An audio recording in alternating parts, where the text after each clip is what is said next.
नमस्कार प्रिय विद्यार्थियों। आज के वीडियो के माध्यम से हम लोग चर्चा करेंगे शिक्षा शास्त्र बीए द्वितीय सेमेस्टर के सिलेबस के अकॉर्डिंग क्लास 1 के बारे में, यानी कि चैप्टर संख्या 1 के बारे में आज की वीडियो के माध्यम से हम चर्चा करेंगे। बीए सेकंड सेमेस्टर में आप पहुंच चुके हैं, प्रथम सेमेस्टर का पेपर दे चुके हैं, तो शिक्षा शास्त्र में आपको पढ़ना होता है।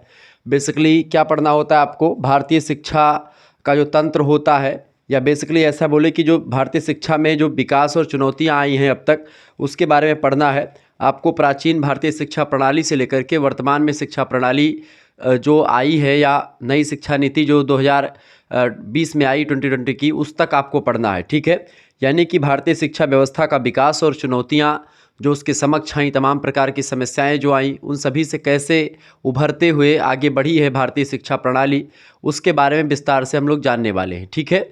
कि किस तरीके से वैदिक काल में हमारी शिक्षा व्यवस्था थी, फिर आगे चल करके बौद्ध काल आया, बौद्ध काल में शिक्षा व्यवस्था कैसे हुई, फिर उसके बाद में आप देखते हैं मध्यकाल आया जिसमें मुस्लिम आक्रांता वगैरह आए, उनके काल में शिक्षा व्यवस्था कैसी थी। फिर आप देखते हैं कि जो है इंग्लैंड के लोग आए खास करके, यानी ब्रिटेन के लोग, तो ब्रिटिश भारत में शिक्षा व्यवस्था कैसी थी, उसमें तमाम प्रकार के जो चेंजेस हुए उसके बारे में चर्चा करने का प्रयास करेंगे। फिर उसके बाद में स्वतंत्रता मिली भारत को, उसके बाद में तमाम प्रकार के आयोग आए, खास करके राधा कृष्णन आयोग हो गया, मुदालियर आयोग हो गया, कोठरी आयोग हो गया। फिर राष्ट्रीय शिक्षा नीति 1986 की, यानी 1986 की आई, फिर उसमें संशोधन हुआ 1992 में। फिर उसके बाद में आप देखते हैं अभी की शिक्षा नीति आई 2020 की, उसके बारे में विस्तार से चर्चा करने वाले हैं, ठीक है। और इस तरीके से पूरा चीज़ों के बारे में विस्तार से हम चर्चा करने का प्रयास करेंगे। फिर जो पूर्व प्राथमिक शिक्षा है उसकी समस्याएं, प्राथमिक शिक्षा की समस्याएं, माध्यमिक शिक्षा की समस्याएं, और उच्च या उच्चतर शिक्षा की समस्याओं के बारे में आपको पढ़ना, यही आपका पूरा सिलेबस है। सिलेबस खास करके मैंने आपको शायद नहीं बताया है, बस मैं आपको बता दूंगा सिलेबस, तो कोई दिक्कत नहीं। सिलेबस में वो ज़्यादा कुछ है नहीं, बस यही चीज़ें हैं जो मैंने आपको बताया। तो यही सब आपको पढ़ना है। आपकी परीक्षा चाहे मेजर हो चाहे माइनर हो, कुछ में माइनर में कंसेप्चुअल फ्रेमवर्क ऑफ एजुकेशन दिया होता है जो कि प्रथम सेमेस्टर में आपने पढ़ लिया है, बाकी मेजर माइनर में यही आपको सेम सिलेबस होता है। सभी विश्वविद्यालयों में यही चीज़ें पढ़नी है। तो चैप्टर संख्या 1 में आपको क्या पढ़ना होता है, यानी क्लास 1 में अध्याय संख्या 1 में आपको प्राचीन एवं वैदिक शिक्षा प्रणाली के बारे में पढ़ना होता है। यानी वैदिक काल में शिक्षा में किन किन विशेषताओं को ग्रहण किया था शिक्षा ने, या किस तरीके की शिक्षा व्यवस्था थी, उसके बारे में एक वेल डिटेल जानकारी आपको यहाँ पर होनी चाहिए। एजुकेशन या शिक्षा शास्त्र बात एक ही है, ठीक है। आइए जानने का प्रयास करते हैं कि आखिरकार क्या क्या पढ़ना है। तो प्राचीन एवं वैदिक कालीन शिक्षा की अगर बात की जाए तो उसी के बारे में आपको पढ़ना है। हेडिंग डालेंगे प्राचीन और वैदिक कालीन शिक्षा। देखें, प्राचीन भारतीय शिक्षा के उद्देश्यों और आदर्शों पर प्रकाश डालते हुए डॉक्टर A.S. अल्तेकर नाम के विद्वान ने लिखा है, चूँकि भारतीय शिक्षा का क्या उद्देश्य रहा, या प्राचीन भारतीय शिक्षा का, या किन आदर्शों पर काम करी है, किन विचारधाराओं को लेकर के आगे बढ़ी है भारतीय शिक्षा, उसी के बारे में आपको जानना होता है।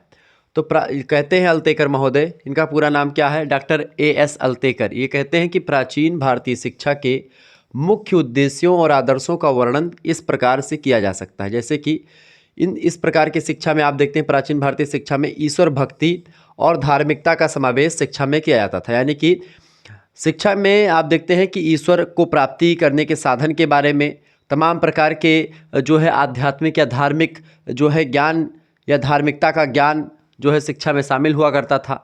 और ख़ास करके बच्चों का चरित्र निर्माण हो, इस के लिए शिक्षा दी जाती थी। यानी शिक्षा का एक उद्देश्य क्या था? चरित्र का निर्माण करना, ताकि बच्चों का भविष्य उज्जवल हो और बच्चों का चरित्र जो है डेवलपमेंट हो। इसीलिए एक गुरु जो होता है उसको सबसे पहले अपना कैरेक्टर ठीक रखना चाहिए। तो जब गुरु का कैरेक्टर बच्चा देखेगा तो गुरु के जैसा बनना चाहता है। छोटा बच्चा जिस आदर्श को या जिस व्यक्ति को अपने आसपास या अच्छे व्यक्ति को देखता है तो अच्छा बनना चाहता है, बुरे व्यक्ति को देखता है तो बुरा बनना चाहता है। बालक पर वातावरण का बहुत ज़्यादा प्रभाव पड़ता है। इस वजह से एक बालक जो है जो गुरुकुल में रहता है उसको भी अपने गुरु को देख करके ही चलना होता था, और गुरु इसलिए वहाँ पर एक आदर्श के रूप में काम करता था। व्यक्तित्व का विकास यानी पर्सनालिटी डेवलपमेंट, करेक्टर का निर्माण करना, ठीक है, और धार्मिकता का समावेश, ईश्वर भक्ति आप देखते हैं इस प्रकार की शिक्षा में थी। इसके अलावा नागरिक और सामाजिक कर्तव्य पालन की भावना का समावेश भी शिक्षा के माध्यम से किया जाता था। यानी कि नागरिकता, आप एक अगर नागरिक हैं किसी देश के तो आपको क्या करना चाहिए, आपका क्या कर्तव्य है, आपका सोशल कर्तव्य क्या है, सोशल वर्क क्या है आपका, आपको क्या करना चाहिए, आप एक जिम्मेदार नागरिक होने के नाते आपको क्या क्या भूमिका निभानी होती है, ये सारी बातें जो है शिक्षा के माध्यम से बच्चों को बताई जाती थी। इसके अलावा सामाजिक कुशलता की उन्नति और राष्ट्रीय संस्कृति का संरक्षण और राष्ट्रीय संस्कृति को बढ़ावा देने के लिए तमाम प्रकार के नियम कायदे बताए जाते थे, ताकि हमारा देश आगे बढ़ सके, हमारी जो नेशनल कल्चर है वो आगे बढ़ सके, उसको हम सुरक्षित रख पाएँ, उसको लोगों तक पहुंचा पाएँ। ठीक है, सामाजिक कुशलता यानी कि सोशल कैपेसिटी हमारे अंदर डेवलप हो, जिससे हम सामाजिकता के बारे में, सामाजिक मूल्यों, मापदंडों, नियम कायदों, रूढ़ियों, रीति रिवाजों पर फोकस कर सकें, उसके बारे में जान पाएँ, उसको आगे बढ़ा पाएँ। इस प्रकार की शिक्षा दी जाती थी। Doctor A.S. अल्तेकर ने इस प्रकार से बेहतर तरीके से इसको समझाने का प्रयास किया, और मेरे हिसाब से ये एक लाइन की परिभाषा भारतीय प्राचीन शिक्षा व्यवस्था के उद्देश्य और उसके आदर्शों पर प्रकाश डालने के लिए इतनी लाइन की ये परिभाषा बहुत ही परफेक्ट है, बहुत ही सफिशियंट है। यह परिभाषा आप ज़रूर देख लीजिएगा। Doctor A.S. अल्तेकर क्या कहते हैं कि ईश्वर भक्ति और धार्मिकता का समावेश, चरित्र निर्माण, व्यक्तित्व का विकास, नागरिक और सामाजिक कर्तव्य की पालन की भावना का समावेश, सामाजिक कुशलता की उन्नति और राष्ट्रीय संस्कृति का संरक्षण और प्रसार करना भारतीय शिक्षा या प्राचीन भारतीय शिक्षा का उद्देश्य या आदर्श रहा है। ठीक है, बड़ी ज़बरदस्त बात बताई इन्होंने। ठीक है, उपरोक्त उद्देश्यों और आदर्शों का संक्षिप्त विवरण हम इस तरीके से समझ सकते हैं, दे सकते हैं। अब एक एक करके हम लोग जो है विस्तार से चीज़ों को चर्चा करते हैं कि आखिरकार इसका उद्देश्य क्या था। उद्देश्य को जान लेंगे तो आप पूरा भारतीय प्राचीन शिक्षा पद्धति के बारे में समझ जाएंगे। और बेसिकली ऐसे ही क्वेश्चंस आपकी परीक्षा में भी आते हैं। परीक्षा चाहे आपकी ऑब्जेक्टिव हो चाहे लिखित हो, दोनों टाइप की तैयारी आपके लिए मैं करवा रहा हूँ। ठीक है, पहली विशेषता ये थी प्राचीन भारतीय शिक्षा की या वैदिक कालीन शिक्षा की, कुछ भी पूछे। ठीक है, देखिए पहली बात थी ज्ञान और अनुभव पर बल दिया गया, यानी कि ज्ञान पर और अनुभव पर, दोनों पर बल देने का काम इस शिक्षा व्यवस्था में किया गया। प्राचीन भारत में शिक्षा का पहला उद्देश्य था ज्ञान यानी नॉलेज, और अनुभव यानी कि आपका जो अनुभव होता है या जो फीलिंग्स होती है, जो समझने सोचने की क्षमता होती है, उस पर बल दिया गया। उस समय छात्रों की मानसिक योग्यता यानी मेंटल एबिलिटी का जो मापदंड है, उनके द्वारा प्राप्त किए जाने वाले अंक प्रमाण पत्र या उपाधि पत्र नहीं होते थे। यानी जैसे आजकल क्या है कि कोई बच्चा तेज होगा पढ़ने के लिए या पढ़ने में, तो उसका मार्कशीट दे करके आप पता लगा पाते कि कोई बच्चा कितना तेज है पढ़ने में। पहले मार्कशीट जैसी व्यवस्था नहीं थी। इनके स्थान पर, मार्कशीट के स्थान पर उनकी योग्यता का मापदंड क्या था जानते हैं? उनके द्वारा अर्जित किया गया ज्ञान, यानी उन्होंने कितना ज्ञान प्राप्त किया है, उस ज्ञान का को एक प्रकार से देखा जाता था, जिसका प्रमाण वे मतलब कि जो है विद्वत परिषदों में शास्त्रार्थ करके देते थे। यानी कि तमाम बच्चे होते थे, एक प्रश्न पुटअप होता था, उस पर तर्क वितर्क होता था, खंडन मंडन की प्रक्रिया लगातार चलती रहती थी। कहने का तात्पर्य है कि एक अंक या एक कागज में लिख देने से आपको डिग्री नहीं मिलती थी उस समय प्राचीन भारत शिक्षा प्रणाली में। प्राचीन शिक्षा जब दी जाती थी वैदिक कालीन शिक्षा में, तो वहाँ पर आपको जो है विद्वत परिषद होती थी, जिसमें तमाम विद्वान लोग इकट्ठा होते थे। वो प्रश्न करते थे, उन प्रश्नों के उत्तर को नाना प्रकार के यानी अलग अलग प्रकार के विद्यार्थी जो होते थे वो दिया करते थे। और इस तरीके से बेटा जो है प्रमाण मिलता था कि कौन सा बच्चा ज़्यादा टैलेंटेड है, और जो बच्चा जितने जो है सटीक तरीके से किसी प्रश्न का उत्तर या शास्त्रार्थ करता था और अच्छे तरीके से प्रश्न उत्तर देता था या करता था, प्रश्न भी करता था, उत्तर भी देता था, वह बच्चा एक प्रकार से ब्रिलियंट माना जाता था, अच्छा माना जाता था। ठीक है, यहाँ तक कि पहले आप देखते हैं, आज तो शादी विवाह में क्या होता है, बस शादी बारात गए, बारात में खा पी करके तुरंत लौट आए। लेकिन पहले शादी विवाह में क्या होता था, शिष्टाचार होता था। शिष्टाचार वह प्रक्रिया होती है, पहले 3 दिन की बारात होती थी, शरबत, सतुआ, ऐसे तमाम प्रकार के प्रोडक्ट, बढ़िया बेल का शरबत हो गया या दही का शरबत हो गया, इस तरीके तमाम शरबत लोग बनाते थे। लड़की के यहाँ पर जब लोग जाते थे शादी करने के लिए तो बारात जाती थी पूरी। ठीक है, डल्लफ लेकर के, बैलगाड़ी लेकर के, ऐसे लोग बारात जाते थे। 3 दिन तक बारात टिकती थी। ठीक है, और उस दिन फिर क्या होता था, सभी विद्वतगण बैठते थे, ब्राह्मण लोग जो पंडित होते थे, उस गांव के जितने एरिया के, जैसे लड़की की तरफ वाले जितने पंडित होते, पूरे गांव के सब आकर के बैठते थे सुबह।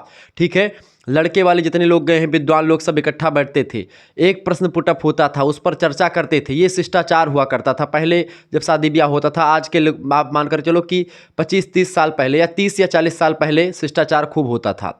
ठीक है, जामा जोड़ा पहन करके लड़का जाता था, सर मुड़वा करके जाता था। ठीक है, सारी व्यवस्था थी। आज तो बढ़िया दाढ़ी भी नहीं बनवा रहा है लड़का, बढ़िया दाढ़ी बढ़िया सेट करवा लिया है, डाई और क्रीम पाउडर लगा करके बढ़िया एकदम से वेल अप टू डेट होकर के शाहरुख खान बन करके तब जो है दुल्हन लाने जाता है। पहले क्या होता था, सर मुड़वा देते थे। ठीक है, जामा जोड़ा पीला पीला होता था, उसको पहना देते थे, और वो अजीब टाइप का लगता था, लेकिन जो है लोग जाते थे, वो प्रथाएं थीं। ठीक है, तो सेम ऐसे भी विद्वत जन जो होते थे वो सब बैठते थे यहाँ पर ही, ऐसे ही वहाँ पर बैठते थे। हमारे दादा वादा जी बड़े शिष्टाचार करते थे, जो है जब शिष्टाचार में मान लेते कोई क्वेश्चन नहीं जानते थे तो जो हमारे गांव में एक प्रकार से बहुत ज़्यादा मतलब कुछ जैसे होते नहीं मुरहा टाइप के, तो ऐसे थे कि मतलब जिनको ज्ञान भी नहीं था ज़्यादा, ज्ञान कुछ लोगों को ज्ञान था, जिनको ज्ञान नहीं था मान लेते कभी फंस गए प्रश्नों के जवाब में, तो वो एक प्रकार से जो है तमाम प्रकार के ऐसे जो है श्लोक अपने आप बना देते थे, जो है लंठई टाइप का, जिसको एक प्रकार से अगर बोलते थे तो लगता था कि हाँ मतलब कि वो सामने वाला उसको सोच करके डर जाता था कि भाई ये इतना विद्वान कहाँ से आ गए, तो भाई शुक्ल यजुर्वेदी मंत्र पढ़ रहा है, किसी को लगता था वो पढ़ रहा है, मतलब डर जाते थे लोग और ये भौकाल अपना टाइट कर लेते थे, ऐसे लोग बताते हैं। तो कुछ इस प्रकार से पहले शादी विवाह ही होता था, शास्त्रार्थ शिष्टाचार के रूप में किया जाता था। ऐसे ही पहले विद्यार्थियों को प्रमाण पत्र देने के लिए विद्वजनों के समक्ष प्रमाण देना पड़ता था, साक्षात होता था। छंदोग उपनिषद एक है, चूँकि उपनिषद कई प्रकार के हैं, बहुत उपनिषद हैं, ठीक है, जिनमें 13-14 मेन उपनिषद हैं, जिनमें से छंदोग उपनिषद भी आता है। छंदोग उपनिषद में हमें श्वेत केतु और कमलायन के उदाहरण मिलते हैं, जिनको 12 वर्ष के अध्ययन के उपरांत भी उच्च शिक्षा प्राप्त करने का अधिकारी नहीं समझा गया था। ठीक है, इन उदाहरणों से सिद्ध होता है कि प्राचीन काल में शिक्षा का उद्देश्य या आदर्श केवल पढ़ना नहीं था, वरन मनन करना था, चिंतन करना था, स्मरण करना था, स्वाध्याय के द्वारा ज्ञान प्राप्त करके उसको आत्मसात करना था। उस ज्ञान को प्राप्त करने के बाद में उस ज्ञान की ज़रूरत अगर कभी पड़े तो उसको बयां करना भी था, यानी केवल पढ़ लेने से कुछ नहीं होता था, ठीक है, उसका उपयोग भी करना पड़ता था। वरन मनन, स्मरण, स्वाध्याय के द्वारा ज्ञान को आत्मसात करना भी था। Doctor R.K. मुखर्जी के शब्दों में अगर देखें तो कहते हैं कि शिक्षा का उद्देश्य पढ़ना नहीं था, अपितु ज्ञान और अनुभव को आत्मसात करना था। ज्ञान और अनुभव को सीखना था, जानना था, ताकि भविष्य में अगर कोई समस्या आए तो उस समस्या का समाधान हम खुद कर पाएँ, इसके लिए प्रिपेयर करना था। तो ये शिक्षा का उद्देश्य था। दूसरा, शिक्षा की विशेषता यह है, प्राचीन शिक्षा में क्या होता था, चित्त वृत्तियों का निरोध किया था। चित्त वृत्ति क्या मतलब होता है, मनम हिम चंचलम कृष्णम, क्योंकि आप देखते हैं जो मन होता है बड़ा चंचल है, तो उस मन पर, उन इंद्रियों पर कंट्रोल पाने के लिए शिक्षा दी जाती थी, ताकि बच्चा जो है ब्रह्मचर्य का पालन करे और वह एक प्रकार से अपनी इंद्रियों को काबू में रखे, ताकि बेमतलब की इंद्रिय उसकी अलग अलग जो है ना भटके, उसका मन अलग ना भटके। ठीक है, प्राचीन भारत में शिक्षा का दूसरा उद्देश्य था छात्रों की चित्त वृत्तियों का निरोध करना। चित्त माने मन, वृत्ति माने जो उसकी मन की चंचलता है उसको कंट्रोल करना। उस समय शरीर की अपेक्षा आत्मा को बहुत अधिक महत्व दिया जाता था, क्योंकि शरीर जो था वो नश्वर है। गीता में कहा भी गया है कि नैनम छिद्यन्ति शस्त्राणि नैनम दहति पावकः न चैनम क्लेदयन्ति यापौ न शोषयति मारुतः, यानी नैन माने आत्मा, नैनम छिद्यन्ति शस्त्राणि, नैनों को यानी आत्मा को शस्त्रों के द्वारा भेदा नहीं जा सकता। नैनम दहति पावका, नैन यानी आत्मा को अग्नि के द्वारा जलाया नहीं जा सकता। दहति माने जलाया, पावक माने अग्नि के द्वारा जलाया नहीं जा सकता। नैनम दहति पावका ना चैनम क्लेदयन्ति आपौ ना शोषयित मारता, ना तो इसको एक प्रकार से जल में किसी तरीके से आप डुबो सकते हैं या गीला कर सकते हैं, और ना ही इसको वायु के द्वारा उड़ाए सुखा सकते हैं। इस तरीके से आत्मा अजर अमर और अविनाशी है। ये ना कभी बुढ़ी होती, अजर माने जो कभी बूढ़ा ना हो, अमर माने जो कभी मरे ना, तो अजर अमर और अविनाशी जिसका कभी विनाश ना हो। तो इस तरीके से आत्मा वह है, जबकि शरीर जो होता है नश्वर है, ये नाशवान है, ये कभी भी नष्ट हो सकता है, लेकिन आत्मा जो है वो एक प्रकार से उस परमात्मा में जाकर के लीन हो जाता है, जिस परमात्मा के अंश से हमारी उत्पत्ति होती है। तो क्योंकि शरीर नश्वर है तो इसलिए शरीर पर उतना फोकस नहीं किया गया, जबकि आत्मा जो है अनश्वर है, आत्मा कभी नष्ट नहीं होती। अतः आत्मा के उत्थान के लिए जप, तप और योग, ये 3 प्रक्रियाएं होती थी। जप, तप और योग, इस पर विशेष बल दिया जाता था। ये कार्य चित्त की वृत्तियों का निरोध करके अर्थात मन पर नियंत्रण करके ही संभव था।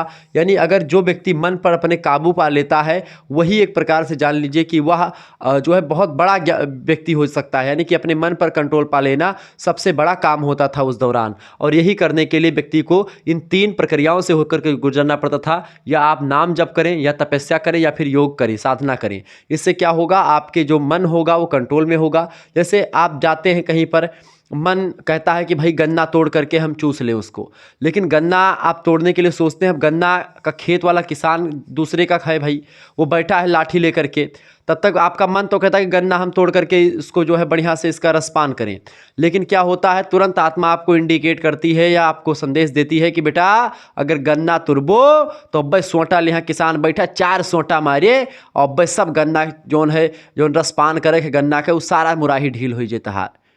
तो इस तरीके से कहने का तात्पर्य मेरे ये है कि मन तो आपका कहता है कि हम एरोप्लेन में उड़ें, लेकिन तुरंत आत्मा आपको इंडिकेट करती है कि बेटा साइकिल का टायर में ट्यूब जो है वो दग चुकी है, उसको ट्यूब लगवाने के लिए 250 रुपये जेब में नहीं है और तुम कह रहे हो एरोप्लेन में उड़ेंगे, कहाँ से उड़ोगे।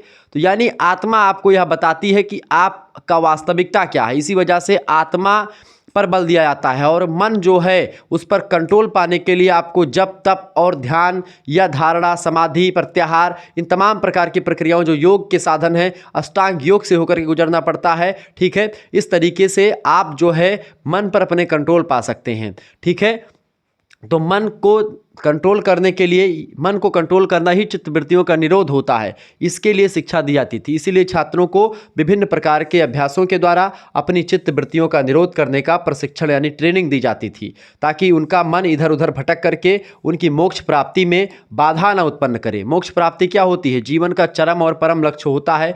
मोक्ष प्राप्ति मतलब समझते हैं, जीवन में 4 आपके पुरुषार्थ होते हैं। वो एक होता है धर्म, एक होता है अर्थ, एक होता है आपका जो है धर्म, अर्थ, काम और मोक्ष। ये 4 पुरुषार्थ होते हैं।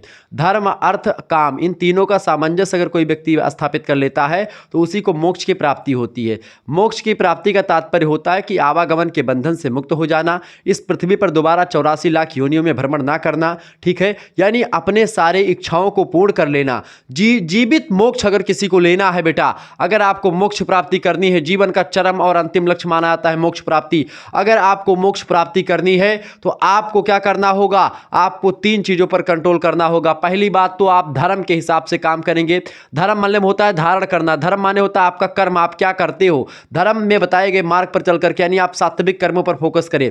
दूसरी बात, आप ऐसा पैसा ना कमाएं जिससे किसी को हानि हो। ठीक है, और तीसरी बात, आपकी जीवन की समस्त इच्छाएं या जो है आपकी इच्छाएं पूर्ण हो चुकी हो, आपकी जो तमाम प्रकार की इंद्रिय सुख हैं वो पूरे हो चुके हो, आपका मन कभी नहीं भटक रहा हो। जिस दिन आपने मन पर कंट्रोल कर लिया, आपने एक प्रकार से अपने काम पर नियंत्रण कर लिया, आपने अपने धर्म में बताए हुए मार्ग पर चला, आपने अपना कर्तव्य पारायणता या आपने पैसा रुपया कमाया लेकिन धर्म के बताए हुए मार्गों पर चलकर कमाया, उसी दिन जीते जागते व्यक्ति को मोक्ष हो जाती है। मोक्ष यही होता है और इसी संसार में आपको मिल जाता है। वास्तविकता यह है कि आपकी इच्छाएं समाप्त हो जाएं, वही मोक्ष होता है। जिस व्यक्ति की इच्छा वर्तमान में, जैसे मैं हूं, मैं अपनी बात नहीं कर रहा हूं, जैसे मैं हूं मान लेते हैं, अब मेरे मन की इच्छा समाप्त हो जाए, मुझे कोई फर्क ही ना पड़े पैसा रुपया आ रहा है कि नहीं आ रहा, कोई मतलब नहीं, मैं मोक्ष मतलब कि मुझे किसी प्रकार की कोई इच्छा ही ना बचे मेरी।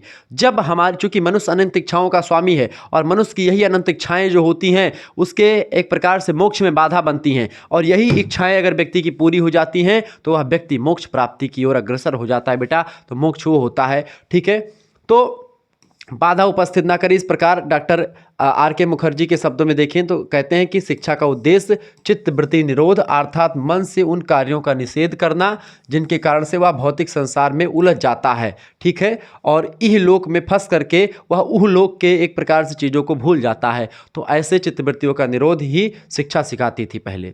वैदिक काल की शिक्षा में ये था। तीसरी बात ये सिखाई जाती थी, क्या भाई, नोट डाउन करते चलेंगे, सारे पॉइंट्स बहुत ही महत्वपूर्ण है, मैं समझा करके आगे बढ़ रहा हूँ। ईश्वर भक्ति और धार्मिकता का समावेश इसमें किया जाता था। देखिए, प्राचीन भारत में शिक्षा का तीसरा उद्देश्य था छात्रों में ईश्वर भक्ति और धार्मिकता की भावना का समावेश करना। उस समय उसी शिक्षा को सार्थक माना जाता था जो इस संसार से व्यक्ति की मुक्ति को संभव बनाए, यानी मोक्ष प्राप्ति के लिए शिक्षा दी जाती थी। सा विद्या या विमुक्ते, यानी कि व्यक्ति को मुक्ति तभी प्राप्त हो सकती है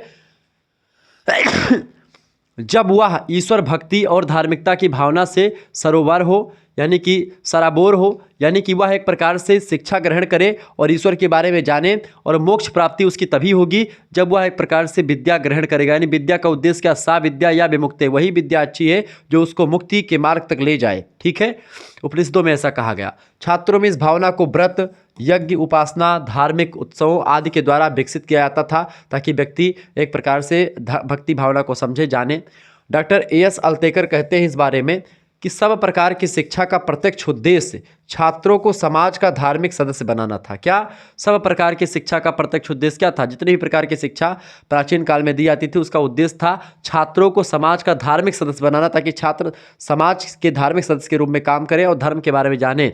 ठीक है, क्योंकि अगर धर्म के बारे में जानेंगे वो तो सात्विक कर्म करेंगे, वो एक प्रकार से बेकार कर्मों पर या एक प्रकार से तामसिक कर्मों पर नहीं जाएंगे। ठीक है, यह बात आप ध्यान रखेंगे। तो ये प्रश्न ऑब्जेक्टिव में बन सकता है कि सब प्रकार की शिक्षा का प्रत्यक्ष उद्देश्य छात्रों को समाज का धार्मिक सदस्य बनाना था। यह कथन किसका है? तो आप बताएंगे डॉक्टर एएस अल्तेकर का यह कथन है। ठीक है, इस तरीके के कई सारे क्वेश्चंस आपसे बन सकते हैं। ऑब्जेक्टिव प्रश्नों को लेकर के जो है परेशान ना हो, उसको लेकर के एक सेपरेट वीडियो यूनिट नंबर 1 की सारी क्लासेस, मतलब की जितनी भी क्लासेस होंगी यूनिट नंबर 1 से 2 क्लासेस ही होंगी, तो यूनिट नंबर 1 में 2 ही क्लासेस हैं। ठीक है, तो उन दोनों की क्लासेस की आपकी एक यूनिट की वीडियो जो होगी एमसीक्यूज की, वो मैं ऑलरेडी करवा दूंगा आपकी। बाकी मॉडल पेपर वगैरह भी आते रहेंगे और भी यूनिट 2 की वीडियोज आएंगी, ऐसे ही चलती रहेंगी।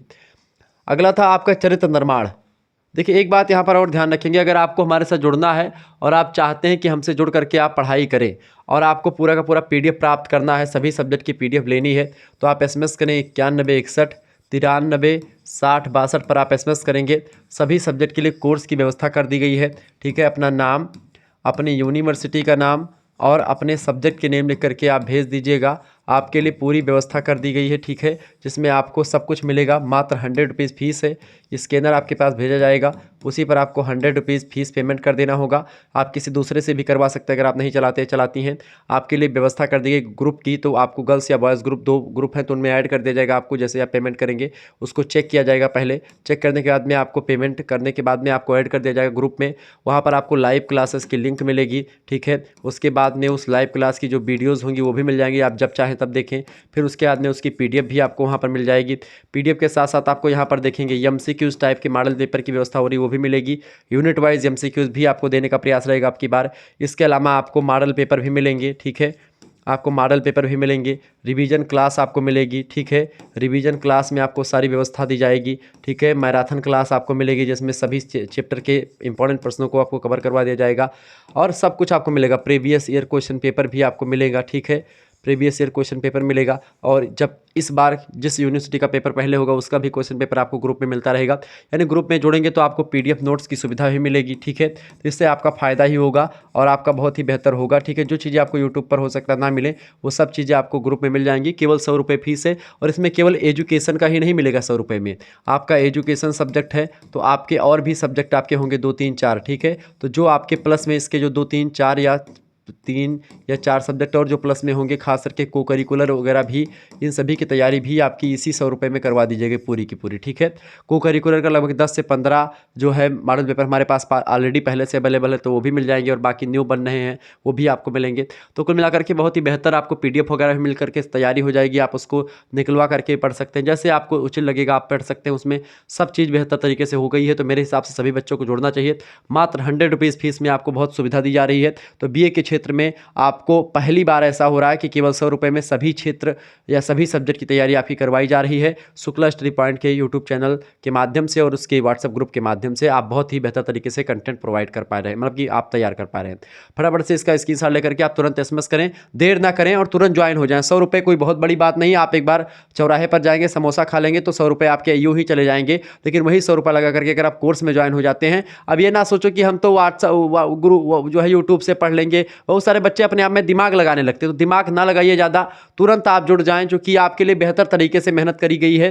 तो अगर आप हमसे जुड़ेंगे तो थोड़ा सा हमें मोटिवेशन मिलेगा कि हाँ बच्चे हमको पसंद कर रहे हैं, लाइक कर रहे हैं। और केवल 100 रुपये की बात है, ये भी नहीं कि बहुत ज़्यादा इसमें पैसे इंक्लूड कर देंगे कि 100 रुपये कोई ऐसी बड़ी रकम है जो किसी के पास ना हो, सभी के पास होगी। मोस्टली बच्चों के पास 100 रुपये होते हैं, या आपके पास नहीं, आप अपने पिताजी से बोलेंगे कि 100 रुपये आप पेमेंट कर दीजिए, हमको ग्रुप ज्वाइन करना, तो आपको ग्रुप ज्वाइन करवा दिया जाएगा। तो इस तरीके से आप किसी से भी करवा सकते हैं। 100 रुपये तो सभी कर देंगे, आम बात है आजकल। ठीक है, और वैसे आप सीरीज खरीदेंगे तो सीरीज आपकी कितने की पड़ेगी? देखिए, एक पुस्तक आपकी लगभग 240 रुपये की, या मान लेते 200 रुपये की पड़ेगी। तो आप 5 सब्जेक्ट की पुस्तक खरीदेंगे, 1000 रुपये की पुस्तक हो जाएगी आपकी बुक। ठीक है, सीरीज अगर लेंगे तो एक सब्जेक्ट की सीरीज कम से कम सीरीज 60 रुपये की एक ठू आती है। ठीक है, तो आपकी 5 सब्जेक्ट की सीरीज अगर खरीदेंगे नोट्स वगैरह, तो 6 पंचे 30, 300 रुपये का आपका नोट्स पड़ जाएगा। ठीक है, और ऐसे में शुक्ला स्टडी पॉइंट आपके लिए क्या व्यवस्था कर रहा है, जिसमें आपको अगर सीरीज में क्या होगा, आपको केवल ऑब्जेक्टिव या केवल लिखित मिलेगा। अच्छा, हम क्या करवाएंगे, लिखित भी ऑब्जेक्टिव भी सब कुछ, वीडियो लेक्चर्स भी, PDF नोट्स भी सब कुछ आपको मिलेगा। केवल कितने रुपए में, 100 रुपये में, वो भी सभी सब्जेक्ट का। तो कितना आपके लिए बेहतर होगा, कितना सरल है। तो आप जिनको भी जुड़ना है वो जुड़ सकते हैं। मेरे हिसाब से सभी बच्चों को आपको जुड़ना चाहिए। ठीक है, चले तो आप जल्दी जुड़ेंगे तो आप ही का फायदा होगा। देर ना करें कि एग्जाम आएगा तो पढ़ेंगे, एग्जाम आएगा तो हम कोर्स लेंगे। आप तुरंत ज्वाइन हो जाए, इसमें देर ना करो भाई। कितनी बार मैं समझाऊं, मैं तो कभी कभी डिस्टर्ब हो जाता हूं आप लोगों को लेकर के कि आप लोग परीक्षा के एक दिन पहले आते, फिर मुझे डिस्टर्ब होना पड़ता है। मुझे सो नहीं पाता हूं मैं 2-3 महीने तक जब आपकी परीक्षा होती है। अभी से जुड़ जाओगे तो इन चीज़ों को पढ़े रहोगे तो बाद में ये नहीं कह पाओगे कि गुरुजी आपने ये चीज़ें नहीं बताई थी, वो नहीं बताई थी। बाद में आप कमेंट करोगे गुरुजी आपने ये नहीं बताया, वो नहीं बताया, क्योंकि वीडियो में सब मैं बता देता हूँ ऑलरेडी, लेकिन आप लोग जान ही नहीं पाते उसको, क्योंकि पढ़े नहीं हो पहले से। बाद में एक दिन आते गुरुजी एक ठू बताए दे, वह आ जाए एग्जाम में। कहां बताए दें गुरुजी, एक दिन में कुल पढ़ लेबो। अरे एक दिन में ऐसे कहीं के खत्म कर दो तो फिर बतिए खत्म है कि भाई काहे एक साल BA का सिलेबस रखा जाए। लेकिन चलो यक्को दिन वाला व्यवस्था करी थे हम कि हाँ चलो यक्को दिन में लड़कन का पढ़ाई दो, लेकिन एक मतलब ही नहीं कि पढ़बे न करो। अब जब से एग्जाम खत्म भाई तब से छोड़ दिए हुए पढ़बे एकदम से 100 व्यू, 200 व्यू, 500 व्यू ऐसे बढ़ते नहीं है ऊपर, तो मोटिवेशन लेवल का हुआ थे, गिर जाते नीचे खटाक से।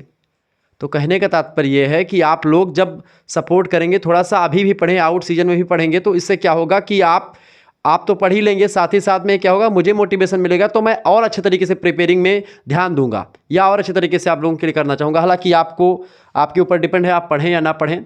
बहरहाल आगे बढ़ते हैं। चौथा है चरित्र निर्माण। जब आप शिक्षा अच्छे तरीके से ग्रहण करते हैं तो आपका चरित्र निर्माण होता है, आपका करैक्टर जो है बनता है। और इस प्राचीन शिक्षा व्यवस्था में चरित्र निर्माण पर बहुत फोकस किया गया है। प्राचीन भारत में शिक्षा का चौथा उद्देश्य था छात्रों के चरित्र का निर्माण करना। उस समय व्यक्ति के चरित्र को उनके पांडित्य से अधिक महत्वपूर्ण माना जाता था, यानी ज्ञानी कम हो लेकिन उनका चरित्र ठीक ठाक हो। मनुस्मृति जो बड़ी फेमस मानी जाती है, उसमें कहा गया कि केवल गायत्री मंत्र का ज्ञान रखने वाला चरित्रवान ब्राह्मण संपूर्ण वेदों के ज्ञाता पर चरित्रहीन विद्वान से कहीं अधिक श्रेष्ठ होता है। अगर व्यक्ति चरित्रहीन है, ठीक है, और वह एक प्रकार से संपूर्ण वेदों का ज्ञाता है, वह एक प्रकार से सब कुछ उसको पता है, लेकिन संपूर्ण वेदों का ज्ञाता होने के साथ साथ अगर वो चरित्र विहीन है तो वह ब्राह्मण जो होता है बहुत जो है बेकार माना जाता है। उस ब्राह्मण की अपेक्षा में केवल गायत्री मंत्र जिसको याद है, किसी व्यक्ति को अगर एक मंत्र याद है, ओम भूर्भुवः स्वः तत्सवितुर्वरेण्यं भर्गो देवस्य धीमहि धियो यो नः प्रचोदयात् इदम गायत्री इदम नमः, ये मंत्र याद है, और किसी को पूरा वेद रटा हुआ है कि ओम आनो भद्रः कर्तवो यन्तु विश्वतो आब्धासो अपरीता सा उद्भिदा सद्भि, ठीक है, इस तरीके से पूरा उसको याद है कि स्वस्ति न इंद्रो विधश्रवाः स्वस्ति नः पूषः विश्ववेदाः, उसको सब याद है।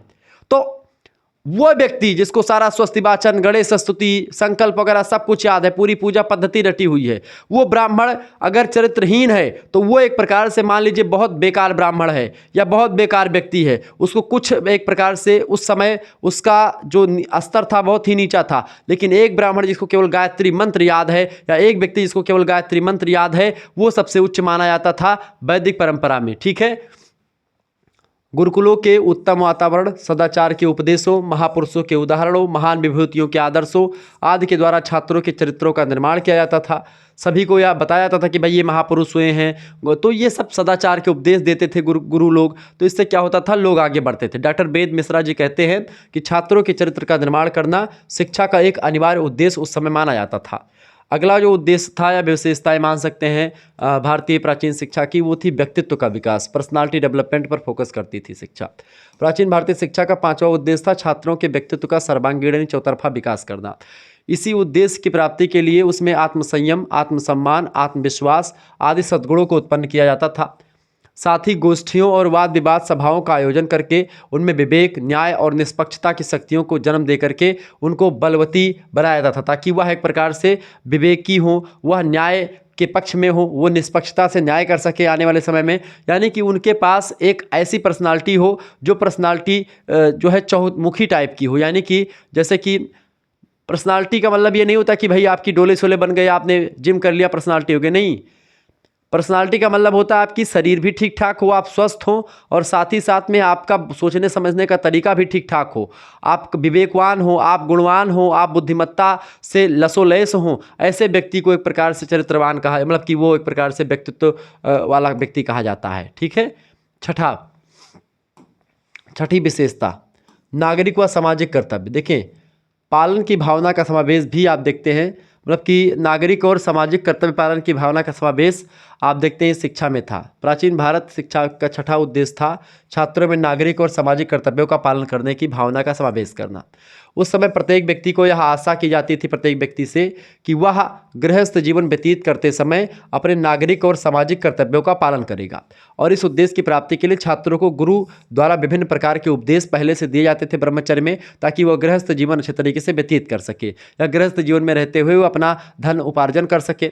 ठीक है। अतिथियों का सत्कार कर सके, दीन दुखियों की सहायता कर सके गृहस्थ जीवन में व्यतीत करते हुए, वैदिक साहित्य की निःशुल्क शिक्षा देना, दूसरों के प्रति निस्वार्थ भाव से व्यवहार करना, पुत्र, पिता और पति के रूप में अपने कर्तव्यों का पालन करना, स्त्रियों को इस तरीके से तमाम प्रकार के कर्तव्यों का बोध गुरुकुल में गुरु लोग सिखा देते थे। जब व्यक्ति एक प्रकार से 25 वर्ष का होता था तब वह एक प्रकार से शादी करता था। ये आश्रम व्यवस्था थी। पहले ब्रह्मचर्य 25 साल तक बच्चा एक प्रकार से विद्या अध्ययन करता था, 25 साल के बाद में वह शादी करता था, 25 से 50 साल तक वह एक प्रकार से गृहस्थ जीवन का आनंद लेता था, उसके बाद में अतिथियों का सत्कार करता था, उसके बाद में 50 के बाद में वह घर से बाहर हो जाता था, यानी कि जो सहन दरवाजा होता है उससे बाहर हो जाना, वानप्रस्थ आश्रम यानी कि जंगल की ओर प्रस्थान करना।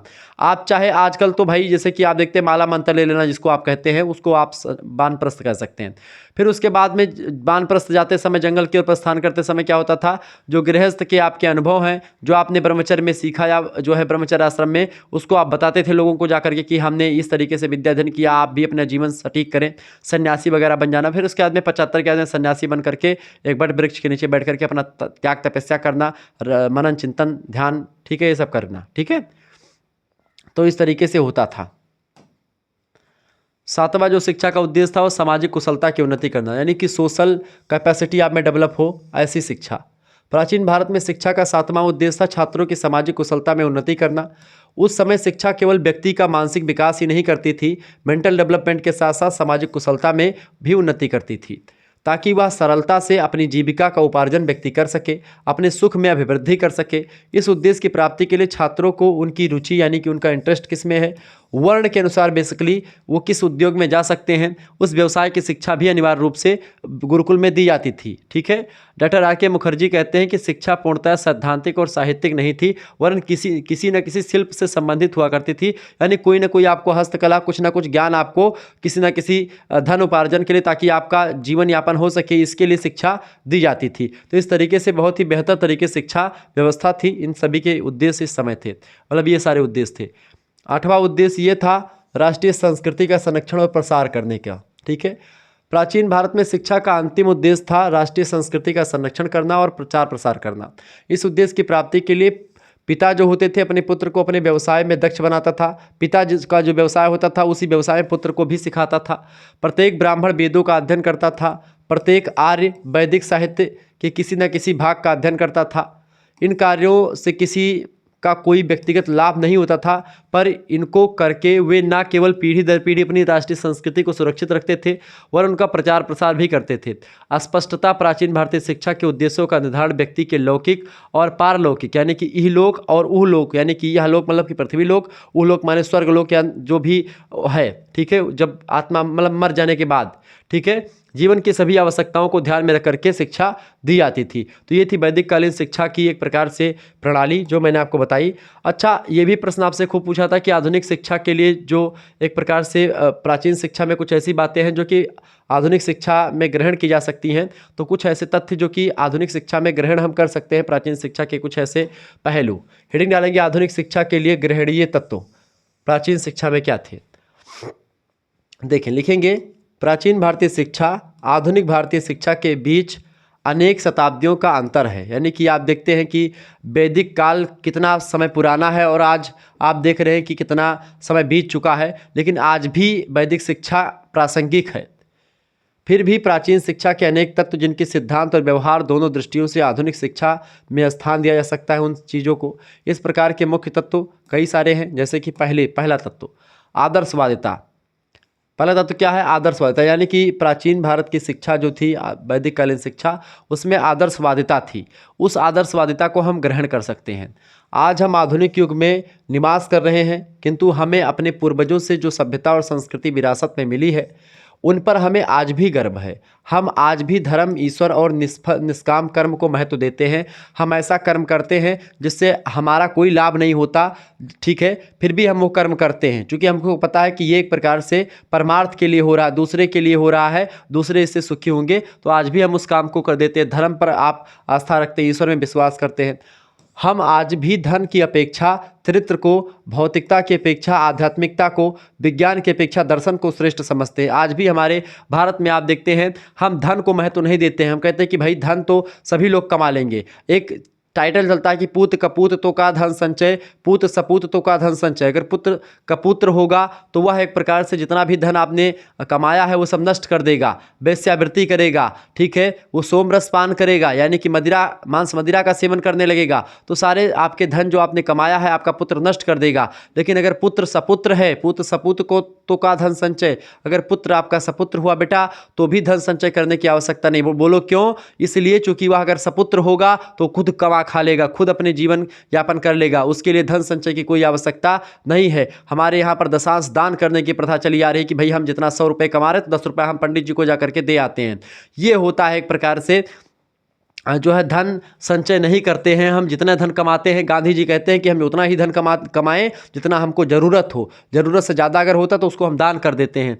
आज हम भी धन की अपेक्षा चरित्र को महत्व करते हैं, ठीक है। आप किसी गरीब को आप अगर किसी पैसे से खरीदना चाहेंगे तो गरीब अपना स्वाभिमान नहीं बेचता है। गरीब को अगर आप डांटोगे पैसे देकर के, आप उसको बोलो कि रे बे बोलोगे, तुरंत वो नौकरी छोड़ कर चला जाएगा, यानी वो आपकी थोड़ा सा भी एक प्रकार से अपने स्वाभिमान के साथ समझौता नहीं करेगा। मुझे याद है, मैं आपको बताऊं कि मेरे जीवन की एक ऐसा समय था कि जब मैं बहुत सिचुएशन मेरी ख़राब थी। मैं कानपुर में पढ़ाई करने गया था, तो मैं मेस में काम कर रहा था, मतलब खाना बनाने का काम। तो वहाँ पर वार्डन आता था, तो वो एक प्रकार से बहुत मतलब कभी कभी बुरा भला भी बोलता था। तो एक बार की बात है, एक मतलब असिस्टेंट वार्डन थे, ज़्यादा अपने आप को लगाते थे, तो कुछ गलती हो गई थी क्या कि भाई कुछ बच्चों की शिकायत आ गई थी कुछ खाने पीने में। तो वही चीज़ था कि भाई बच्चा जो था उसने चाय या फिर कुछ जो पराठा वगैरह बना था उसको फेंक दिया था हम लोगों के ऊपर। तो फिर पता चला कि भाई जो है, हमने सोचा कि भाई बच्चा फिर बाद में आकर के सॉरी बोलने लगा, रोने लगा, लेकिन बात ये फैल गई, वार्डन तक पहुंच गई। तो अब चूंकि एक बच्चा था, अगर उसको मैं बता देता कि यही बच्चे ने ये फेंका है तो उसका करियर चौपट हो जाता। तो सारे बच्चों ने मिल करके कहा कि भाई वो शुगर इंजीनियरिंग का कुछ ऐसा कोर्स था, वहाँ पर कर रहे थे, नेशनल शुगर इंस्टीट्यूट है, वहीं पर मैं काम कर रहा था, उस दौरान की बात है। तो मैंने उस बच्चे का नाम नहीं लिया। तो वार्डन, असिस्टेंट वार्डन आया, बोला कि किसने जो है फेंका है चाय या फिर वो पराठा किसने फेंका इधर, उसका नाम बताओ, आइडेंटिफाई करो, आज तुरंत जो है उसके लिए व्यवस्था की जा रही है। तो मैंने नहीं बोला। मैंने कहा कि जो है इतने बच्चों में से जो है कम से कम 150-200 बच्चे हैं, उनमें से आइडेंटिफाई करना मामूली काम नहीं सर, मैं आइडेंटिफाई नहीं कर सकता हूं। तो वो मुझे डांटने लगा कि क्यों आइडेंटिफाई नहीं कर सकते हो, ये है वो, दुनिया भर का, मतलब इसे खूब चिढ़ने लगा, मतलब गुस्से में आकर के एकदम बाग बबूला हो गया। हमने कहा कि ठीक है, और 4,000 रुपये मुझे मिलते थे, रहना खाना फ्री था, पढ़ रहा था वहीं पर रह करके। हमने कहा तुम्हारी गुलामी नहीं कर रहा हूँ मैं, नौकरी कर रहा हूँ, और नौकरी भी उस मजबूरी में कर रहा हूँ। तुरंत जो है हमने कहा, उठा करके जो था ये सब जो बर्तन उतने काटू, उठा के पटका गड़ाम से और कहा कि निकल जाओ, तुम्हारी नौकरी नहीं। तुरंत मतलब स्वाभिमान के साथ समझौता नहीं, तुरंत इतने बच्चों के सामने डांटे, और चूंकि वो तो कूट में भरा हुआ, हमने कहा ये जो है रख लो, जबकि मेरे पास मुझे बहुत ज़रूरत थी उस समय, लेकिन तब भी मैंने एक प्रकार से फटकार लगा करके असिस्टेंट वार्डन को उसको डांट करके मैं चल दिया, ठीक है। और शायद एक आध गाली वाली भी निकल गई थी मुझसे। बाद में एक प्रकार से जो है सभी लोगों ने इधर उधर कहा, सभी मतलब कि कहे कि अरे ऐसे आपने बोला, ये सब ऐसे मामला फिर सलट गया। तो वही बात होती कि भाई जो व्यक्ति आज भी हिंदुस्तान में ऐसा है कि भाई आप पैसे से किसी को खरीद नहीं सकते हो। आपके यहाँ पर कोई नौकरी कर रहा है, इसका मतलब ये नहीं कि भाई वो आपके तरवा तरे आपका तलवा चाटेगा, बिल्कुल नहीं चाटेगा। वो एक प्रकार से अपना काम कर रहा है। तो आज भी एक प्रकार से हम आध्यात्मिकता को एक प्रकार से महत्व देते हैं। आज भी विज्ञान की अपेक्षा हम दर्शन को श्रेष्ठ समझते हैं, धन की अपेक्षा हम चरित्र को बलवान मानते हैं। आज जबकि आज संपूर्ण विश्व धन, शक्ति, हिंसा और कूटनीति में आस्था रखता है, हम प्रेम, सत्य, हिंसा, त्याग और तपस्या के समय मतलब कि समझ, श्रद्धा से नतमस्तक हो जाते हैं। हम आज प्रेम की बात करते, सत्य की बात, अहिंसा की बात, त्याग, तपस्या की बात करने वाले हैं। दुनिया में एकमात्र देश है, वो है अपना भारत देश। ठीक है, तो हम वो हैं। उपरोक्त सभी बातों का अभिप्राय यह है कि आज भी उस आदर्शवादिता को नहीं भूले हैं हम, जिसका प्राचीन शिक्षा के द्वारा छात्रों के मन और मस्तिष्क में समावेश किया जाता था। यानी कि हम एक प्रकार से निस्वार्थ भाव से आज भी कर्म करते हैं। हमारे यहाँ पर तमाम प्रकार की आज भी सराएं हैं, तमाम प्रकार की आज भी ऐसी चीज़ें हैं जिससे लोगों का फ़ायदा होता है। ठीक है, आज मंदिर आप देखते हैं, लोग बागेश्वर बाबा को बुरा भला बोलते हैं। बागेश्वर बाबा ने कैंसर संस्थान बना दिया, उसी पैसे से, जो पैसे उनको भक्त लोग देते हैं, लोग उस पर प्रश्न खड़ा करते हैं कि मंदिर की जगह पर ये बना दो, फला बना दो, धमाका बना दो, दुनिया भर का ज्ञान देते हैं टीवी पर बैठ करके। वो मंदिर में जितना पैसा आता है, आप उतने अस्पताल में उतना डोनेशन कभी मिलेगा? नहीं मिलेगा। मंदिर में लोग आस्था के नाम पर अगर 2-2 रुपया देंगे तो 140 करोड़ है कम से कम, नहीं तो अगर 100 करोड़ व्यक्ति देंगे तो 100 करोड़ रुपया वैसे हो जाएगा। 1-1 रुपया देंगे, 2-2 रुपया देंगे तो 200 करोड़ हो जाएगा। 4-4 रुपया दे दिया तो 400 करोड़, 500, 10-10 रुपया देंगे तो कितना हो जाएगा? 1000 करोड़ रुपया हो जाएगा। 1000 रुपया करोड़ उठा करके वो बनवा दिया, भाई क्या कोई अस्पताल बनवा देंगे अलग जगह पर के, तो क्या हो जाएगा? बड़ा फायदा होगा।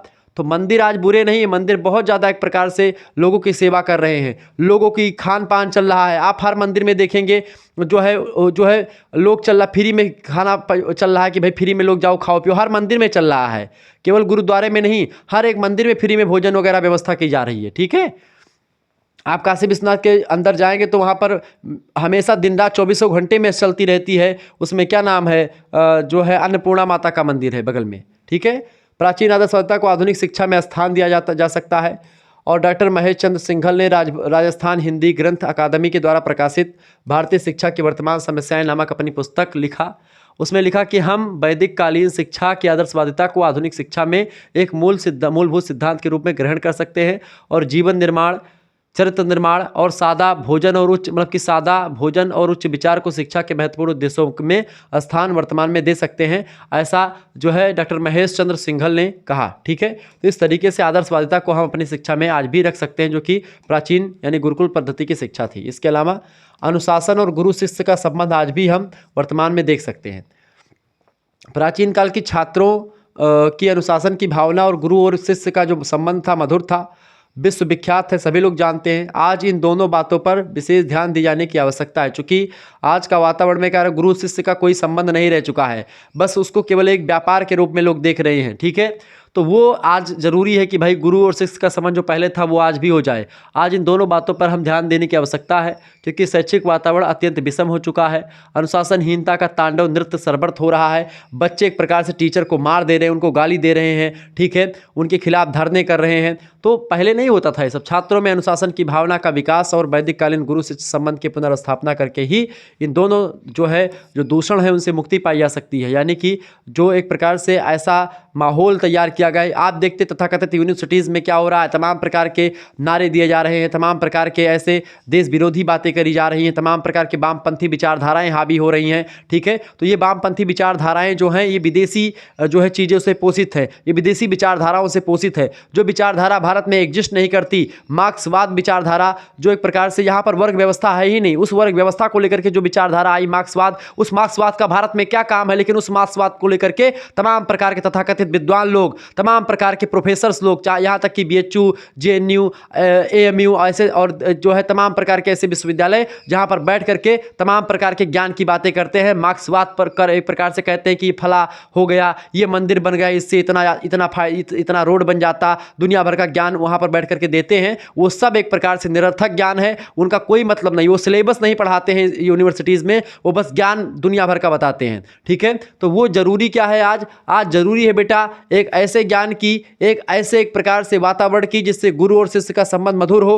गुरु को एक प्रकार से गुरुर ब्रह्मा गुरुर विष्णु गुरुर देवो महेश्वरा गुरु साक्षात परब्रह्म तस्मै श्री गुरुवे नमः, ये गुरु की भावना जो थी, आज वह गुरु की भावना एकदम से बदल करके चौपट हो चुकी है। आज गुरु के नाम पर कैसा चल रहा है कि जब तक गुरु मिले नहीं सांचा तब तक गुरु करो 10 पांचा। आज ये सिस्टम चल रहा है कि गुरु एक प्रकार से एक नहीं मिल रहा, दूसरे से पढ़ो, दूसरा ने हट निकल तू इधर से, डिसलाइक मारा तेरे को, उधर निकल तू आ गया। इस तरीके से गुरु की एकदम से जान लीजिए कि इसे मंडी में क्या होता है, एक आढ़त है, दो आढ़त है, तीन आढ़त, चार आढ़त है, तो ऐसे एक छोड़ा दूसरे गए, इस तरीके से दुकानों की भांति गुरु हो चुके हैं। इस तरीके से गुरुओं का एकदम से जो है, जो संबंध गुरु शिष्य परंपरा थी पहले, वो सब नष्ट हो चुकी है। इसको दोबारा से जागृत करने की आवश्यकता है।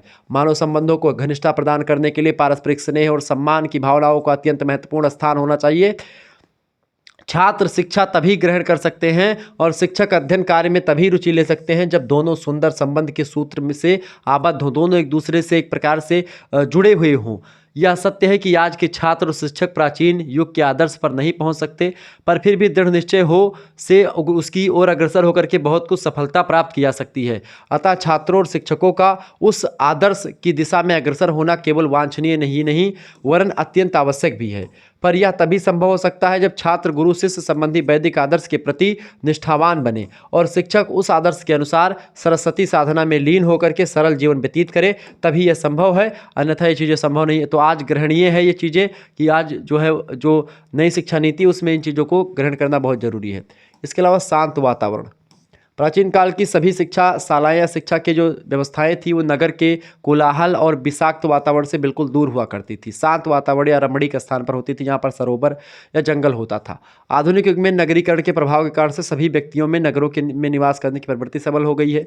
आज गाँव में कोई यूनिवर्सिटी नहीं मिलेगी, आप बड़े बड़े शहरों में बड़ी बड़ी यूनिवर्सिटीज़ मिलेंगी, लेकिन छोटे ग्रामों में किसी प्रकार की कोई यूनिवर्सिटी नहीं मिलेगी। गाँव का बच्चा अगर पढ़ना भी चाहता है तो गाँव में रह करके वो पढ़ाई नहीं कर सकता है, उसको शहर जाना पड़ता है और शहर की चकाचौंध भरी दुनिया में एक प्रकार से वो फंस करके तमाम प्रकार के गांव के रीति रिवाज को भूल जा रहा है। ठीक है,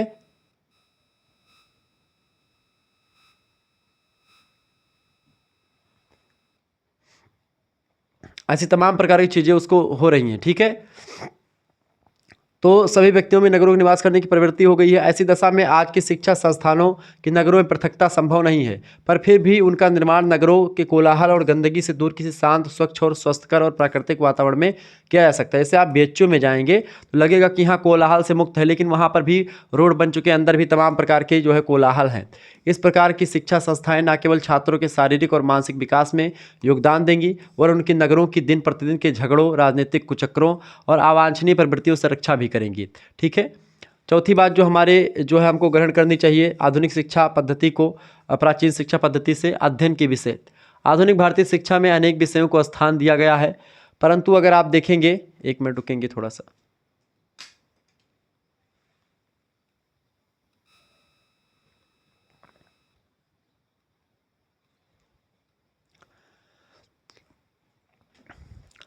तो अनेक विषयों को स्थान दिया गया है, पर संस्कृत की प्रायः पूर्ण उपेक्षा करी गई है। वस्तुतः संस्कृत भाषा और साहित्य में शांति, मानवता और विश्व भ्रातृत्व की ऐसी अमूल्य निधियाँ शामिल हैं जिनको न केवल भारत के पाठ्यक्रम में वरन सब देशों के पाठ्यक्रम का अभिन्न अंग होना चाहिए। ठीक है, इसके अतिरिक्त वैदिक पाठ्यक्रम से ऐसे अनेक तत्व ग्रहण किए जा सकते हैं जो आधुनिक भारत के नैतिक, सांस्कृतिक, राष्ट्रीय और सांस्कृतिक उत्कर्ष में अद्वितीय योगदान दे सकते हैं।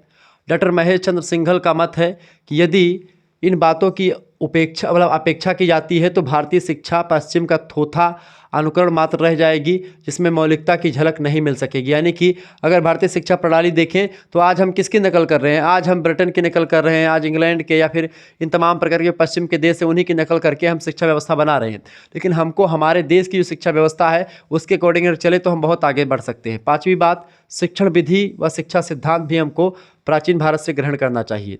प्राचीन भारत की शिक्षण विधि में श्रवण, मनन, चिंतन, स्मरण, प्रवचन, प्रश्नोत्तर, व्याख्यान, वाद विवाद आदि का प्रयोग किया जाता था। अतः यह शिक्षण विधि आज भी विभिन्न विषयों के पाठन में प्रयोग किए जाने के योग्य हैं और उपयोगी सिद्ध हो सकती हैं। प्राचीन काल के अनेक सिद्धांत आज भी उतने ही उपयोगी और महत्वपूर्ण हैं जितने कि वे प्राचीन काल में थे। इस प्रकार के कुछ सिद्धांत हैं जैसे छोटी कक्षाएं, व्यस्त दिनचर्या, व्यक्तिगत ध्यान और अच्छी आदतों का निर्माण करना। आज भी हम इसको अपने शिक्षा व्यवस्था में फॉलो कर सकते हैं। इसके अलावा छठी बात जो हमको ग्रहण करनी चाहिए वो है छात्रों का सरल जीवन। वैदिक कालीन भारत के छात्र सादा, सरल और संयमी जीवन व्यतीत करते थे। आधुनिक भारत में उनका जीवन भले ही अक्षरशः अनुकरणीय ना हो पर ग्रहणीय जरूर है। आप उसको एक प्रकार से उनके जैसा तो नहीं बन सकते, लेकिन उनसे कुछ सीख जरूर सकते हैं। आज के छात्रों के जीवन में आमूल परिवर्तन हो गया है बहुत ज़्यादा। उनके जीवन का मुख्य लक्ष्य शिक्षा प्राप्त करना नहीं, अपितु सिनेमा देखना, हड़तालें करना, अश्लील साहित्य पढ़ना, नशीली वस्तुओं का प्रयोग करना, ऐश्वर्यपूर्ण जीवन व्यतीत करना आज के विद्यार्थी का लक्ष्य बन चुका है। आज का बच्चा जो है वीडियो देख रहा होता है और इसका जो है जैसे यूट्यूब पर आप वीडियो देखते हैं, ऐड आ रहा है, ऐड कोई गंदी चीज़ का आ गया, अब उसको आप देख करके फिर आपका मन थोड़ा टटोला, आप दूसरे तरीके से गए, दूसरी वेबसाइट खोल दिए, वहाँ पर कुछ देखने लगे। आप मूवी का कोई सीरियल का कोई आ गया, जो है ट्रेलर आ गया आपके ऐड पर, आप उसको खोल करके ट्रेलर देखने चले गए। ट्रेलर देखा तो मूवी देखने का मन किया, कहा कि चलो अब 250 रुपये का टिकट लेते हैं, मूवी देखते हैं सिनेमा घर में जा करके। हड़ताल करते हैं तमाम प्रकार विश्वविद्यालय के बच्चे, अश्लील साहित्य पढ़ते हैं, नशीली दवाओं का प्रयोग करते हैं लोग, ठीक है, ऐसे तमाम प्रकार की चीज़ें करते हैं। तो जीवन को एकदम सुखमय व्यतीत करना चाहते हैं, जबकि विद्यार्थी जीवन है, ब्रह्मचर्य का जीवन एकदम से संघर्षमय होना चाहिए, ताकि उसमें बच्चा जब संघर्ष करेगा तो वो गृहस्थ में सुख भोगेगा। लेकिन अगर वो ब्रह्मचर्य में सुख भोगेगा तो गृहस्थ उसका बहुत ही चौपट हो जाएगा। यह बात आप ध्यान रखेंगे, ठीक है। तो इस तरीके से आप लोगों ने इन चीज़ों को देखा। अब हम जो है मिलेंगे नेक्स्ट वीडियो में एजुकेशन के बीए सेकंड सेमेस्टर के चैप्टर 2 के साथ, जिसमें हम लोग बौद्धकालीन शिक्षा प्रणाली के बारे में चर्चा करेंगे। फिर उसके बाद में इकाई नंबर 2 आएगी। इकाई नंबर 2 में हम लोग चर्चा करेंगे मध्यकाल में शिक्षा, मध्यकाल की शिक्षा की विशेषताओं के बारे में चर्चा करेंगे, ठीक है।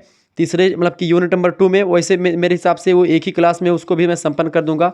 मध्यकाल में जो मुस्लिम शिक्षा की व्यवस्था है उसके बारे में पूरा मैं उसके गुण, उसके दोष, ठीक है, उसके बारे में पूरा विस्तार से बता दूंगा। तो इस तरीके से मुस्लिम शिक्षा का उद्देश्य भी आपको बता दूंगा, ठीक है। तो इस तरीके से आपका वो भी यूनिट नंबर 2 भी ऐसे ही समाप्त हो जाएगा। फिर उसके बाद में आगे फिर यूनिट नंबर 3 से आपकी लड़ाई थोड़ी सी ज़्यादा होगी, ठीक है। तो अभी बेसिकली ये चीज़ें बड़ी फेमस हैं, इंपॉर्टेंट है। मिलते हैं फिर नेक्स्ट वीडियो में, तब तक के लिए जय हिंद, जय भारत। आप सभी का बहुत बहुत धन्यवाद। हमारे से जुड़ने के लिए इसी प्रकार से अपना प्यार हमेशा बनाए रखिए। बहुत बहुत धन्यवाद।